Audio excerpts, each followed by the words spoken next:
We're going to look now at the Southern Baptist and the local Baptist Association.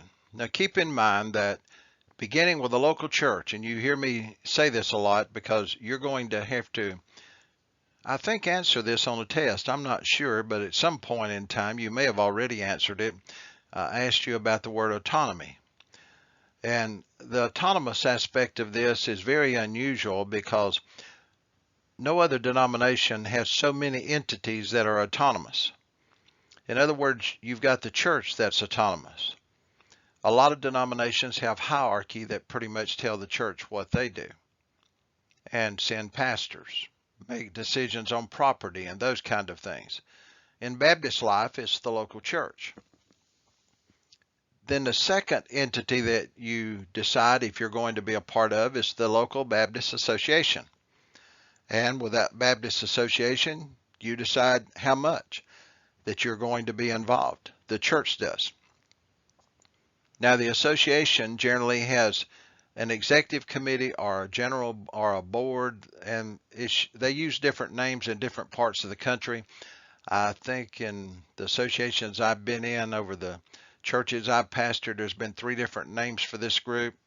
And so it's just a representative from the church that meets from time to time to oversee the work of the association. And so they're autonomous.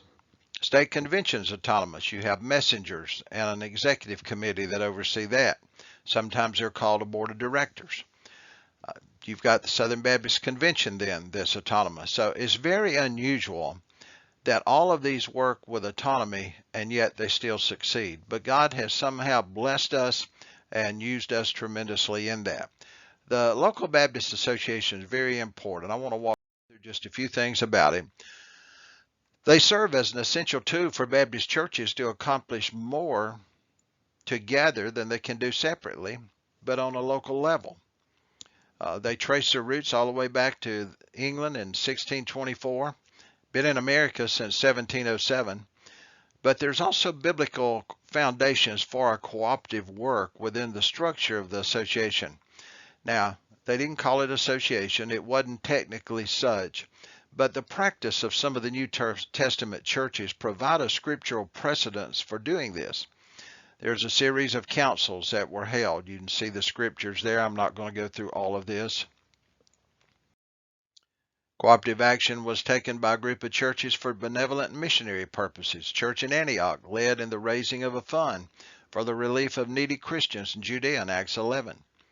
You find in 1 Corinthians 16, 2 Corinthians 9, for the cause of Christ, the united Jews and Gentiles in a bond of fellowship.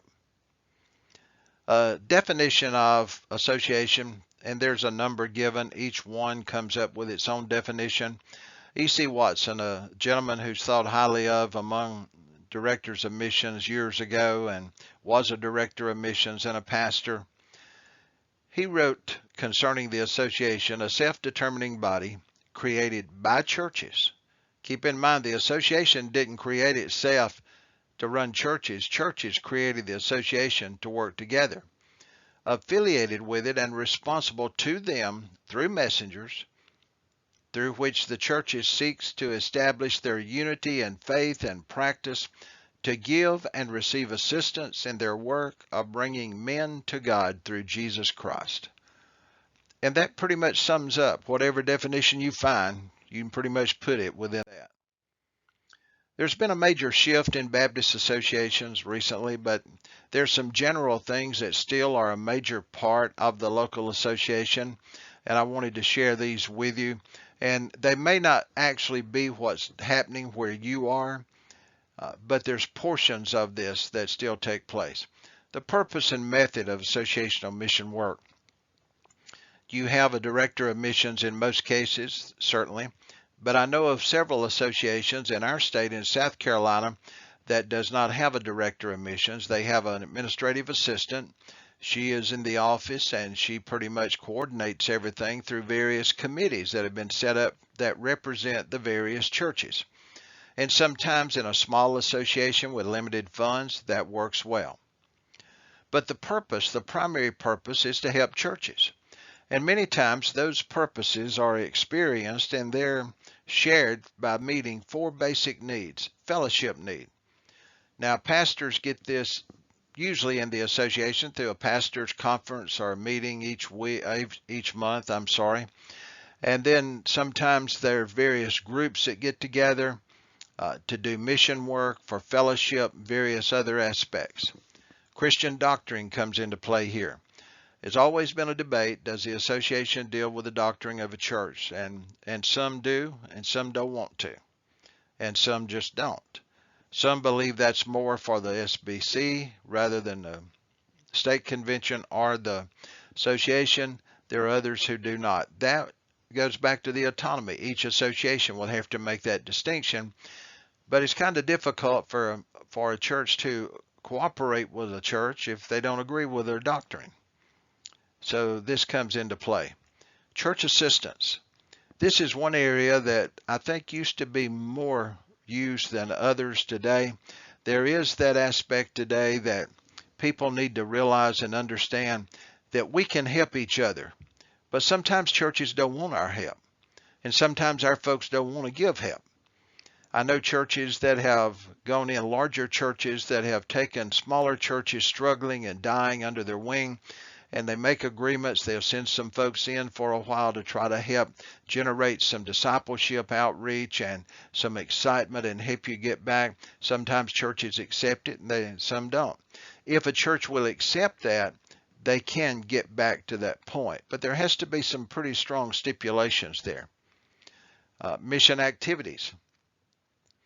There's a number of associations that will offer mission trips because certain churches are too small to do this themselves.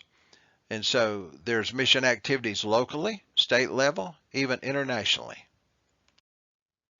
Through these areas, the associations to be a Baptist cooperative effort for the churches to do together what one church cannot do alone. The association seeks to fulfill this purpose by the previous 4 areas. The need for fellowship with persons of like mind and common goal. The need to agree on and understand Christian doctrine shared among the churches of the association. To assist one another in accomplishing the Great Commission. And to provide and take part in mission activities that help accomplish the Great Commission. Those 4 statements just enlarge on those 4 that I gave you that were smaller. Now the methods vary. These are just a list of some of the things that go on. Officers, executive board and committees. The size of that depends on the size and the activity of the association. Some churches really get involved in associational work, some don't. The program organization. Probably a better word today would be ministry. It used to be we had Sunday school, discipleship training, brotherhood, WMU, music. And those 5 programs were the existence of every church. Now today there's men's ministry, but many churches don't have one. There's the WMU or Baptist women. A lot of churches have that, a lot do not. There's other things that go on within this aspect of program. Each association has to deal with that on their own. Back in the late 50s, my mom and dad used to go to smaller churches on the behalf of the association to establish youth ministry. This was before my dad was a pastor, and he and mom were real active in our church. And I remember as a small child being dragged along to a couple of churches as they would meet on a Sunday night before worship at that particular church and go over how they operated in our particular church that we were out of. And I've seen a lot of that take place over the years. Then discipleship training as a program died out. Now it's flourished back up where we're actually doing discipleship again, and I thank God for that. I do remember as a child, and I'm old enough for this, and as a teenager, we actually used to do discipleship when I was coming through church. You've got personnel or annual meetings, C under number 2. Generally, associations have a fall meeting. Some have spring and fall.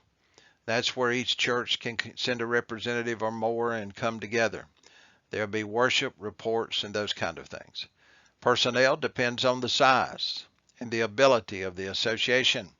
Some will have a director of missions and an administrative assistant. Some will have 2 or 3 other staff members working in specialized areas.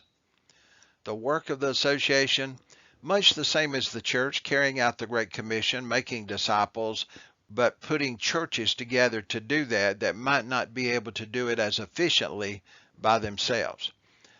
You never replace the church. So that's not my intent in making that statement.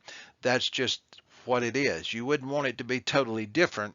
You want it to be something that's very much similar because you want to bring it home and do it locally as well in your body of believers. One way that many are getting involved in churches and association is replanting together. Mark Clifton wrote a great article on this. Talks about for 300 years, Baptist churches in North America have chosen to partner through associations for the glory of God and effective kingdom work. And one of those primary strengths of the association is just that, local. People are local. They're following Jesus on mission. And so Southern Baptists are facing the overwhelming challenge of 1,000 churches closing every year. No single entity in Southern Baptist life, Mark says, is better suited than the local association to be the tip of the spear in this battle to reclaim these dying churches and plant churches and replant churches. 5 actions are necessary to serve in this way. The association needs to be deeply involved in the life of the struggling church. Now, they don't run the church. They come alongside the pastor and leaders. Secondly, association can lead honestly in assessing the dying church remaining option. Sometimes the pastor's too close. The association has to be very cautious not to try to overstep their bounds, however. The association can work with the churches to help them fully understand what can be expected in various replant models. And there's a number of those. I have not been involved in those, so I'm not as familiar with that. Look up, I think you can go to South Carolina Baptist State Convention. North Carolina would have something similar as well that deals with replanting churches. Number 4, associations can assist in facilitating an agreement. You really want it to be a written partnership between struggling and stronger churches. And number 5, the association can take the lead in celebrating a successful partnership when that church is replanted and coming back and doing great.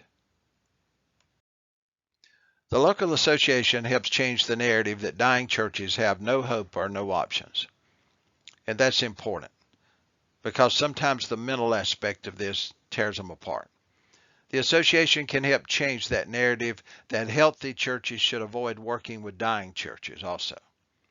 And so the association can be a primary advocate for both dying churches and a church that desires to rescue. And in that way, the partnership of churches becomes invaluable to reclaiming God's glory by helping a church revive, replant, ever how they may choose to do it. I still stress there that you've got to be cautious that you don't overstep the bounds of the people God has placed to lead that church. Now, and that's the cautions that I put in as you seek outside help. But Mark did a good job in sharing this, and I hope this kind of helps you. This is just some simple general information about associations, and the reason it's not more specific is they're autonomous, and so they get to make the choices on what they do. God bless you, and I hope this will give you some information about this.